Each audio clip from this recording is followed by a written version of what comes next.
Hello and welcome back to the Stationary Dev. My name is Cody. I am the Stationary Dev, and today we're going to be looking at the Pilot Vanishing Point. Pilot Vanishing Point is sort of one of the staples of the fountain pen world. If you are into fountain pens, you've probably come across a vanishing point at some point or the other.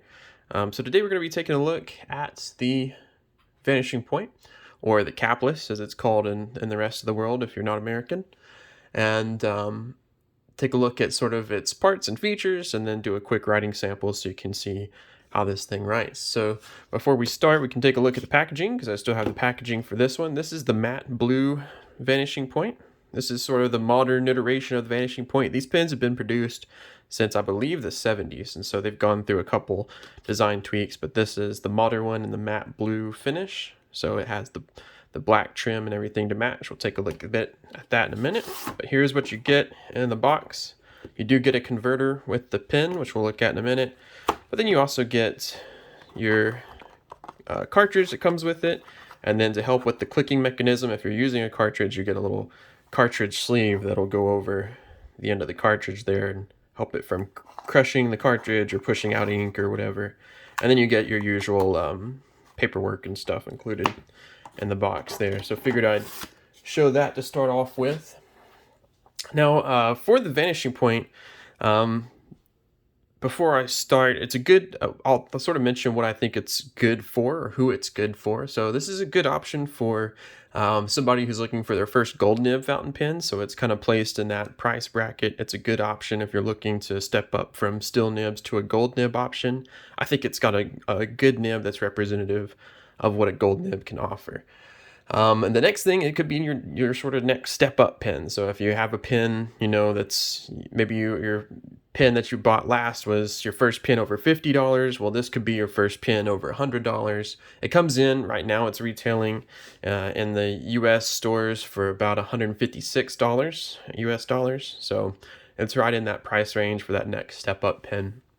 And then the other reason you might buy it, and what I kind of bought it for, is as a workhorse pen. So workhorse pen, it's used every day. You can take it to the office, and we'll talk a little bit more about that when we get into the design. So this has been my most used pen since I got it. I got it probably about a year and a half to 2 years ago, and it's been my most used pen since then. So when I had an office job, it was always in my pocket or in my bag or on my desk. I used it every day for probably 6 days a week, for well over a year straight of just, putting this thing through the ringer. So you will see on mine, it does have some signs of use, but it is well used and continues to be well used. It's durable, reliable, convenient, doesn't stand out in public or in the office. If you want to take this thing to the coffee shop or to, your office meeting, or wherever you're taking notes or writing, it's not going to stick out if you don't want to, stick out. Some pens are like statement pens, and then some pens sort of blend in and are incognito. And this is definitely like a incognito or in disguise fountain pen. So the features of the pen. First of all, it's all metal construction, so you can get these matte, sort of stealthy finishes, or they also offer these sort of lacquered metal finishes with the gold and silver trims and stuff, and the nibs to match. So this is an all metal construction, so it's got a nice weight to it. It feels good in the hands. It's not too heavy though, to where you can't put it in a pocket. Put it in your pants pocket or a suit pocket or something like that. It does have an 18 karat gold nib, as you can see here. This one is a ruthenium plated nib, so it's black to match the rest of the pen. I'll show you the nib unit real quick and we'll come back to it later, but for the nib, you do have some markings on the nib. Let's see if we can get those to stand out there, but there you can sort of see the different markings on that nib there. So you have Pilot, you have that it's an 18 karat nib, that it's a fine nib. You also have the production date. So mine was made in 8/20, which means August 2020. And then you also have a little stamp, a branding stamp from Namiki Pilot down there underneath. So the gold nib, 18 karat gold. This is, like I mentioned before, it's called the capless and pretty much everywhere but the United States. And that's because it doesn't have a cap that you remove to get to the pen. It's a click pen for a fountain pen, which is sort of unique. More have come out now. You have the Lamy Dialogue, you have the Platinum Curidas, and then there's, you know, the Chinese knockoffs of those as well. But this is one of the OGs as far as a retractable fountain pen. The clip and placement, as you noticed, is kind of at the writing section. So that's something that will be divisive, I think, for some people. It's sort of, I think the Pilot Vanishing Point is sort of a love-hate kind of pen. So you either love it and you can use it with the clip there, or it's a deal breaker for you. One thing you can do, or one thing that I suggest you do if you're thinking about getting a vanishing point and you're not sure if the clip will work for you, just use a regular pen, right? So here's a Sharpie pen. Use a regular pen with the clip, flip it upside down, and see if you can write with it like that. See if that bothers you or not. Or here's just a standard ballpoint, this Pilot Acro. Turn it upside down. See if you can write like that. And if you can do that and that feels comfortable or fine to you, then more than likely the vanishing point will be no problem at all. If this sort of bothers you or it doesn't work with your grip style, then it might not work for you. I wouldn't suggest going out and spending $150 to be disappointed in a vanishing point because of the clip placement. It's plenty wide in terms of girth. I think it's plenty wide. For me, I think I would actually prefer the Decimo, the Decimo is pretty much the exact same pen. It has the exact same nib and inner stuff, but it's just a little bit slimmer. And I think I would kind of prefer that, but this one is not too big or anything for me. I just think I'd prefer the smaller, more compact version. And then, of course, to keep the nib wet, you might say, well, if it's retractable, how does the nib stay from drying out? I'll try to get a good shot of it, but it might be a little difficult. But there is a trap door in the end of the pin here that seals off the nib and keeps it from drying out. And when you push the pin, the trap door comes down and the nib comes out. Let me try to get a better shot of it one more time. There you go. You can kind of see that as it happens. Trapdoor comes out, down, the nib comes out, and that's sort of what keeps the nib wet.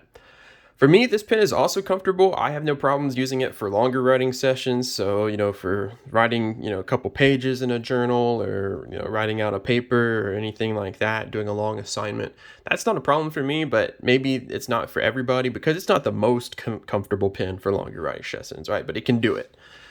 All right, so I think that's all I had to cover in terms of the actual construction and features of the fountain pen. So let's get this thing inked up. Like I said, you screw it apart in the middle where those two bands are. And the threads are pretty smooth. They're metal threads, so you don't have to worry about them wearing down or anything. And inside we have the included Con 40 converter.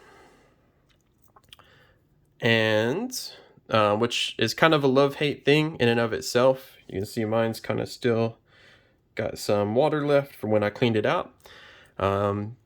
Because like I said, I always keep this thing inked, so it just got cleaned out. I just wrote it dry and I'm feeling a change of ink. So Con 40 converter is kind of a pain because you can't fill it up all the way. I always just use a syringe to fill it. So we're going to do that for today. So taking the converter out, got the converter.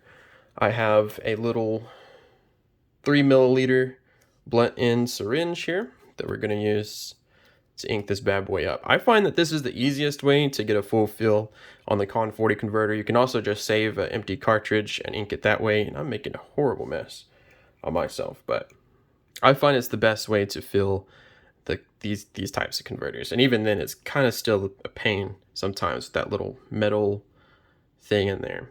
You'll see, maybe. Today I had this pen inked for like the past 5 fills with Diamine Prussian blue. That's sort of my go-to blue-black. But I'm feeling a change for the October, fall, wintry months. So we're going to go with Diamine Oxblood. I've used about a quarter of this ink, so I really like it. But we're going to go for it today. Just a good, reliable, probably one of my favorite, if not my favorite, red ink. So we're gonna get some ink in our syringe, and really you don't need a lot. You just need like maybe half a milliliter. This converter doesn't hold a lot, so it's not a problem. And what we're gonna do is we're just gonna try to fill this up with our Oxblood. And here's the problem I run into with that metal thing, is sometimes it blocks the ink from going in. So you either have to be a little forceful and careful that you don't get. And I wouldn't fill it up all the way to the top. You want to leave a little room there for the ink. The rest of this ink is going to go back into the bottle. I'm going to try to do it without spilling. I have no problem putting the ink back in the bottle because I only use this syringe for ink, so it's perfectly fine for me. I'm also going to put the cap on the bottle before I make a huge mess. Make sure that's down tight. All right, and only a little bit of a spill.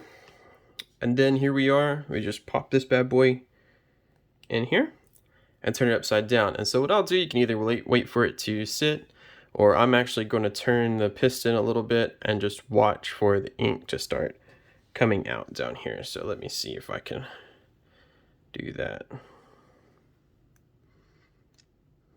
real quick. You don't want to go too fast. You kind of want to go a little bit at a time and let it make its way down the feed. That's about as far as I would go when you start seeing the ink come out of the breather hole and around the nib there. That means it's flowing.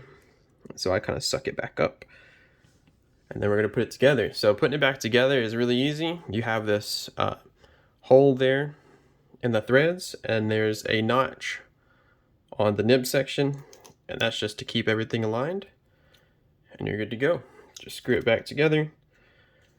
No other fuss is needed. Now we have an inked pilot vanishing point. We'll see how quickly it starts writing for our writing test. So for our writing sample, I'm just using the standard Rhodia pad, 80 GSM Rhodia. I think it's probably the most common fountain pen paper, so you can sort of use it to gauge how well it does against your pens if you have Rhodia paper. And let me first see if we can get this thing writing. Yep, right away. I'm just going to give it a couple scribbles because this is got some water in it, so it's waiting to sort of get rehydrated with just the ink. Try and get the water out. I'll just do a couple of scribbles just because it's me. If it was just me not doing a review, I'd just start writing right away, but I think that's probably pretty good there. So now we can start our actual writing sample. I'll zoom in just a little bit more so maybe you can get a good view on the writing sample. So today we got the pilot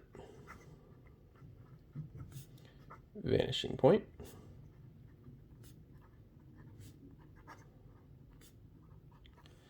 and this is the matte blue, and it has an 18 karat gold fine nib. So this is a fine nib. I do find it to be wet, and then also pretty broad for it. So surprisingly broad for a Japanese fine nib, especially like a pilot fine nib, but just a Japanese fine nib in general. It's pretty broad and wet for one of those. So just know that. I was expecting a much sort of thinner version. I kind of want to get a Decimo. I mentioned I like the Decimo sort of shape a little bit better. I kind of want to get a Decimo and extra fine, but that's neither here nor there. As far as the writing goes, let me do our ink here. We have Diamine Oxblood. And do just a little bit of going on there. We'll do a crosshatch so you can see about how wet it is. Like I said, pretty wet for a Japanese fine nib, and I just inked this, so pretty wet. As far as the nib feels and smoothness and everything, it is very smooth nib in all directions. Very smooth. Maybe the upstroke is a little bit drier, but usually you're not going up anyway. Very soft, smooth, and actually bouncy. It's a very bouncy, I don't know if you can sort of see that, but that's just bouncy nib. It's not flexible in any way, so I'm not going to get any real line variation out of pushing on that nib, but it's just bouncy. It's like, I kind of compare it to like riding on shocks. Basically, it has like a shock absorber in there, so it's very bouncy, very soft, very smooth nib. I've never had any issues out of this nib. It's very, like I said, it's super dependable. I've used it for a long time. Super dependable writer. You can write really fast if I'm trying to jot down a lot of notes. We can do our 5 boxing wizards, see what they're up to today.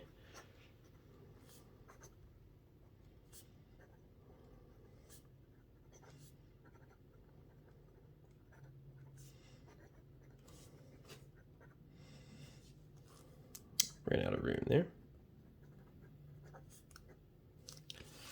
So you can see, keeps up just fine. Like, I don't think you'll ever sort of tire out this nib. It's a super reliable writer there. I only came across one ink that it didn't get along with, which is KWZ Warsaw Dreaming. For some reason, it was just sort of, I don't know if the ink was too wet or what was going on, but I might have to try it again. But that was the only thing. But like I said, I've used this every day for 1.5 to 2 years, going on 2 years now, and it's never failed me. Like I said, I have sort of, it's been through the ringer, so I've dropped it couple times. You can see that dent there in the back. You can see some wear on the button here on the side, but no problems with like the actual finish on the pen for me. Everything is sort of held together. It still looks good. And performs absolutely amazing. So solid pen with many uses, but not for everyone due to the clip placement. So if you're okay with the clip, I wholeheartedly recommend this pen. It's absolutely worth the money. And yeah, go out and get a fountain pen if you can afford it and you're in the market for first gold nib pen, step up pen, workhorse at the office or at school. This is definitely one that'll work for you. Absolutely. So that just about does it on my review here for the Pilot Vanishing Point. Please make sure to, if you enjoyed this video and want to see more like it, like, comment, and subscribe. It's a free way to help out the channel. And also be aware of when new videos come out. So I'll have new videos out every week on fountain pens, paper, ink, anything to do with that. And so be on the lookout for those. Like, comment, subscribe. And until next time, this has been the review of the Pilot Vanishing Point from Stationary Dev, and I'll see you guys later.